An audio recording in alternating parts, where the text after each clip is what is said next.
Hello guys, स्टेनोवेटी के YouTube channel में आपका स्वागत है। चैनल पर पहली बार आए तो चैनल को लाइक करें, सब्सक्राइब करें, शेयर ज़्यादा से ज़्यादा करें।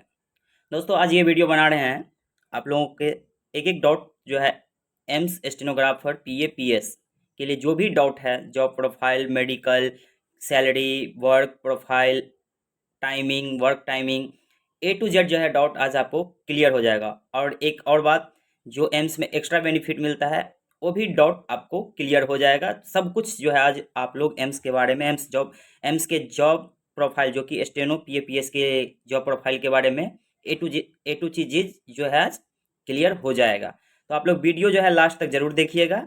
तो चलिए स्टार्ट करते हैं। एम्स स्टेनोग्राफर पीए पीएस तीन टाइप का पोस्ट आता है जो कि एम्स में steno PA PS, PA personal assistant, PS private secretary. ठीक है, हमारा जॉब प्रोफाइल जो होता है सेक्रेटरियल पोस्ट कहलाता है एम्स में। ठीक है, सेक्रेटरियल पोस्ट होता है। अब सबसे पहले चलते हैं, जब हमारा सिलेक्शन अगर एम्स में होता है तो क्या क्या प्रोसीजर होता है। तो सबसे पहले चलते हैं मेडिकल के बारे में बताते हैं। जब आपका सिलेक्शन एम्स में हो जाएगा तो आप लोग जब ज्वाइनिंग के लिए आएंगे एम्स, तो वहाँ पे जो भी रिक्रूटमेंट सेल होता है वहाँ पे ज्वाइनिंग आपका करवाया जाएगा, जो कि आपका वेन्यू आपके जो है ऑफर लेटर में रहेगा। जो मेल आएगा या स्पीड पोस्ट आएगा वो, जब आप एम्स जाते हैं ज्वाइनिंग के लिए तो सबसे पहले एडमिनिस्ट्रेशन में जाएंगे। वहाँ पे जो भी रिक्रूटमेंट करवाते हैं उस सेक्शन में जाएंगे, रिक्रूटमेंट सेल में। वहाँ से आपको रिसेप्शन, वहाँ से जो है आपको आपको मेडिकल फॉर्म मिल जाता है। मेडिकल का प्रोसीजर है ये। मेडिकल फॉर्म मिल जाता है तो मेडिकल फॉर्म लेके सबसे पहले आप लोग ओपीडी बिल्डिंग जाएंगे। वहाँ पे बिलिंग काउंटर पे जो है सबसे पहले आप जो है बिलिंग करवाएंगे। 250 रुपये का जो बिलिंग होता है, 250 रुपये का बिलिंग होगा, जिसमें आपका जो जो भी टेस्ट होता है, ब्लड टेस्ट वगैरह जो जो भी होता है, सीवीसी जो भी होता है, वो सारा आपका जो है टेस्ट का जो है 250 रुपया लगता है। आप लोग जब बिलिंग करवा लेते हैं तो सबसे पहले जो है ब्लड सैंपल जहाँ पे दिया जाता है वहाँ पे आप लोग दे देंगे। ब्लड सैंपल देने के बाद जो आपको मेडिकल फॉर्म मिला रहता है उसमें सारे डिपार्टमेंट के बारे में डिटेल्स लिखा रहता है। तो सपोज जैसे लेगा जनरल मेडिसिन लिखा रहेगा, बाकी जो भी डिपार्टमेंट में आपको करवाना होता है, नेसेसरी होता है, वो सारे डिपार्टमेंट का उसमें एक एक रहता है। तो जैसे कि अब ब्लड सैंपल आप दे दिए तो जो भी डिपार्टमेंट का फर्स्ट में रहेगा उस डिपार्टमेंट में आप जाएंगे। वहाँ पे गार्ड से आप बोलेंगे कि हम ज्वाइनिंग के लिए आए हैं और उसका मेडिकल फॉर्म काम करवाना है। तो आप लोग जाएंगे अंदर डॉक्टर्स के पास। डॉक्टर्स जो है आपका जो कल चेकअप करके साइन कर देंगे, स्टाम्प लगा देंगे। फिर देन हो जाता है नेक्स्ट डिपार्टमेंट का जो रहेगा उसमें जाएंगे। ऐसे ही करके जो जितने भी डिपार्टमेंट का रहता है सारे डिपार्टमेंट का करवाने के बाद लास्ट में आप जाएंगे मेडिकल सुप्रिटेंडेंट के पास, एमएस। एमएस जो होता है एमएस ऑफिस जाएंगे, वहाँ पे एमएस का साइन हो जाएगा। तब जाके आपका फाइनली जो है मेडिकल फिट वहाँ पे लिख के साइन हो जाएगा एमएस का। तो ये प्रोसीजर जो होता है आपका मेडिकल का होता है। देन ज्वाइनिंग का प्रोसेस जो भी होता है वो करवाया जाएगा, आपसे सारा फॉर्म फिलअप करवाया जाएगा। उसके बाद जब आप फॉर्म फिलअप कर लेते हैं तब आपका है आपका प्ले जब आपका प्लेस ऑफ पोस्टिंग, आपका पोस्टिंग कहाँ कहाँ मिल सकता है एम्स में। एम्स में बहुत सारे डिपार्टमेंट होते हैं। जो हमारे कैडर का पोस्टिंग जो है, दो टाइप का पोस्टिंग होता है हमारे यहाँ। एक होता है एडमिन यानी कि एडमिनिस्ट्रेशन में पोस्टिंग होता है, एक होता है ओपीडी में पोस्टिंग। ओपीडी हो गया जो आपको जहाँ पे पेशेंट वेशेंट का देखा जाता है, वो हो गया ओपीडी। एडमिन में आपका पोस्टिंग हो सकता है डायरेक्टर ऑफिस में, हो सकता है डीडी ऑफिस में, होता है डीन एकेडमिक्स में हो सकता है। डीन का 4 पार्ट होता है, dean academics, dean research, dean student affairs, dean examination. ये 4 पार्ट होता है तो चारों जगह हो सकता है। एओ ऑफिस, एडमिनिस्ट्रेटिव ऑफिस हो सकता है, एफएनसीओ ऑफिस हो सकता है, डी उसके बाद इंजीनियरिंग सेक्शन। ये सब जो है एडमिन तरफ जो है एडमिन बिल्डिंग में हो सकता है। इतने ये सब डिपार्टमेंट जो होता है एडमिनिस्ट्रेशन के अंदर में हो सकता है आपका पोस्टिंग।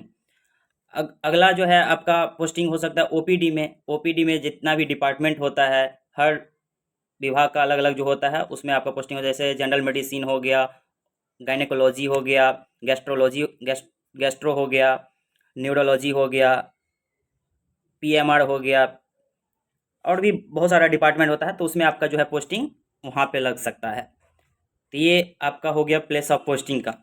अब चलते हैं आपका जॉब प्रोफाइल क्या होने वाला है। आपका पोस्टिंग जब हो जाएगा तो वहाँ पे आपको क्या वर्क करना पड़ेगा उसके बारे में डिस्कस करते हैं। जब आप एडमिनिस्ट्रेशन में आपका पोस्टिंग होता है तो आपका वर्क प्रोफाइल क्या होगा और जब ओपीडी में आपका पोस्टिंग होता है तो क्या वर्क प्रोफाइल होगा। तो सबसे पहले चलते हैं एडमिनिस्ट्रेशन का वर्क प्रोफाइल के बारे में जानते हैं। एडमिनिस्ट्रेशन में जब आपका जो है पोस्टिंग हो जाता है, 2-3 ऐसा ऑफिस होता है जिसमें लेट सिटिंग भी होता है और वर्कलोड जो है और डिपार्टमेंट के अकॉर्डिंग जो है कुछ ज़्यादा होता है। जैसे हो गया डीडीए ऑफिस हो गया, डायरेक्टर ऑफिस हो गया, डीन एकेडमिक्स हो गया, तो उसमें जो है वर्कलोड जो है अदर डिपार्टमेंट के तुलना में जो कहा जाए तो कुछ ज़्यादा होता है। तो हम लोग जो है वर्क प्रोफाइल के बारे में डिस्कस कर रहे हैं, तो वर्क प्रोफाइल के बारे में बताते हैं। जैसे कि जनरली जैसे होता है एडमिनिस्ट्रेशन में आप तो नोटिंग ड्राफ्टिंग लेटर वगैरह जो होता है, जिसके भी अंडर में आप जैसे डायरेक्टर हो गए, डीडीए हो गए, डिप्टी डायरेक्टर हो गया, डीन एकेडमिक्स हो गया, डीन रिसर्च, एडमिनिस्ट्रेटिव ऑफिस, एफएनसीओ, जो dean examination, dean research, dean student affairs, तो वहाँ पे मेनली जो है डॉक्टर्स का ही होता है, डॉक्टर्स के लिए ही आपको काम करना है। तो आप लोगों को जो है बस वही काम रहता है, हमारा नोटिंग ड्राफ्टिंग हो गया, लेटर वगैरह हो गया, मिसलेनियस कुछ वर्क्स होते हैं वो करना होता है। जब आप ओपीडी में पोस्टिंग पाते हैं, तो ओपीडी में आपका पोस्टिंग जो होता है तो वहाँ पे आपके जो भी एचओडी होता है, हेड ऑफ डिपार्टमेंट होते हैं, वो डॉक्टर्स ही होते हैं, हेड ऑफ डिपार्टमेंट होते हैं, तो उन्हीं से रिलेटेड जैसे उनका छुट्टी का हो गया, लीव का हो गया, कॉन्फ्रेंस का हो गया, तो इसी सब के बारे में जो है आपको वर्क करना रहता है। तो कोई ज़्यादा वर्क नहीं रहता है आपको। एवरेज डेली का वर्क कहा जाए तो 2 से 3 आवर मैक्सिमम आपका वर्क रहता है। कोई कोई ऑफिस में जो है कभी कभी वर्क ज़्यादा हो सकता है, लेकिन एवरेज में जो कहा जाए तो वर्क आपको 2 से 3 आवर ही रहता है, ज़्यादा वर्कलोड नहीं है। टाइमिंग का बात किया जाए तो जब आप एडमिन सेक्शन में पोस्टिंग पाते हैं तो वहाँ पे टाइमिंग रहता है आपका 10 से 6 PM, 10 AM to 6 PM, biometric लगती है। और जब ओपीडी में आपका पोस्टिंग होता है तो वहाँ पे टाइमिंग रहता है आपका 9 AM से 5 PM। तो ये हो गया आपका टाइमिंग का। अगर आप डायरेक्टर ऑफिस हो गया या DDA office, deputy director office हो गया, डीन एकेडमिक्स हो गया, अगर इस सब में अगर पोस्टिंग होती है तो कभी कभार जो है आपको लेट सिटिंग भी हो सकता है। तो लेकिन टाइमिंग का ज़्यादा इशू नहीं होता है, तो यही टाइमिंग आपका रहता है डेली का। वर्किंग जो होता है आपका मंडे टू सैटरडे होता है, इसमें जो है सैटरडे को हॉलीडे नहीं होता है। सैटरडे को जो है आपका हाफ डे होता है। जब आप एडमिन सेक्शन में रहेंगे तो 10 से 2 सैटरडे को ड्यूटी रहती है, और जब आप ओपीडी में पोस्टिंग पाते हैं तो 9 से 1 ड्यूटी होती है सैटरडे को। ये सारे सैटरडे को जो है हाफ वर्किंग होता है, और मंडे टू फ्राइडे जो है आपका फुल वर्किंग होता है। तो ये हो गया टाइमिंग से भी रिलेटेड आपका हो गया। आपका वर्क प्रोफाइल में तो बता ही दिए, डॉक्टर से रिलेटेड ही आपको सारा कुछ वर्क करना रहता है। उन्हीं का जैसे आप कहीं भी पोस्टिंग, उन्हीं का लीव का आता है, कॉन्फ्रेंस का आता है, बाकी जो है नोटिंग ड्राफ्टिंग यही वगैरह करना होता है। जैसे आप जिसके भी अंडर में है उनका लीव का हो गया, तो सारा कुछ करना होता है। तो वर्क जो है कुछ खास ओवर वर्क नहीं होता है। हमारे कैडर का, स्टेनो कैडर का जो बता रहे हैं हम, ये स्टेनो PAPS ई ऑफिस आती है तो कभी ई ऑफिस पे भी वर्क होता है। तो ये सारा हो गया हमारा वर्क टाइमिंग से रिलेटेड जो हो गया। अब चलते हैं आपका जो है सैलरी से रिलेटेड करते हैं बात। जब आप एक स्टेनोग्राफर बन के एम्स में ज्वाइन करते हैं तो आपको सैलरी कितनी मिलती है। तो बहुत सारा ऐसा एम्स है जो एक्स सिटी में है एम्स, कई एम्स ऐसा है जो जेड सिटी में है, कई एम्स जो ऐसा है जो एक्स सिटी में है।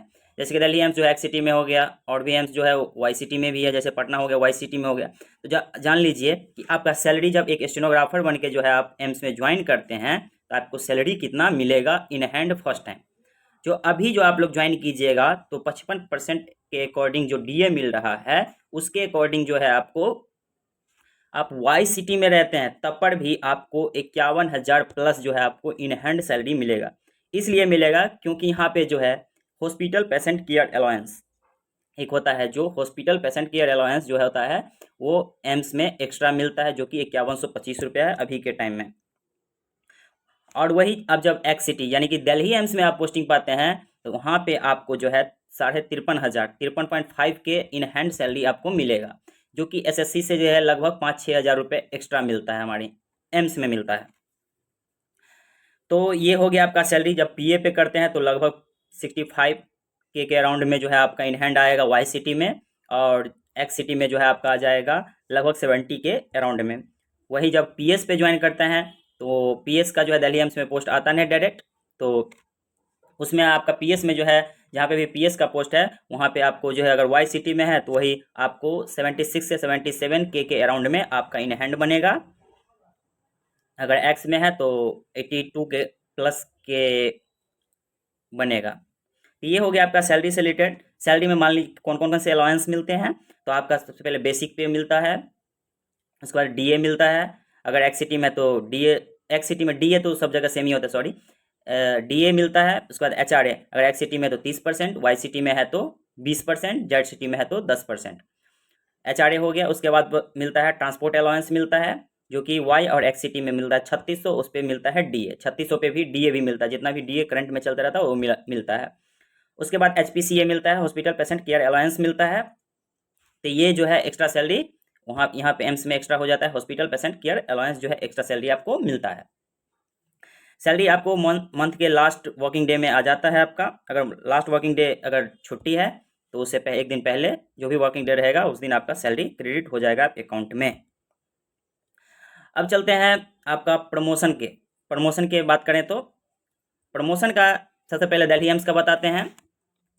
दिल्ली एम्स में जो है सिर्फ स्टेनोग्राफर का ही पोस्ट निकलता है, बाकी एम्स में जो है पीए पीएस स्टेनो तीनों का फॉर्म निकलता है। दिल्ली एम्स का बात करें तो आप जब स्टेनो पोस्ट पे ज्वाइन करते हैं तो 3 साल बाद जो है आप डिपार्टमेंटल एग्जाम देने के लिए एलिजिबल हो जाते हैं। डिपार्टमेंटल एग्जाम देके जो है आप लेवल 7 यानी कि पीए पोस्ट वहाँ पे लेवल 7 है तो लेवल 7 जो है आप पा सकते हैं। देन लेवल 7 के बाद आपका प्रमोशन होगा तो लेवल 8 पे जाएंगे, लेवल 8 के बाद प्रमोशन होगा तो लेवल 10 पे जाएंगे, फिर 11 पे जाएंगे।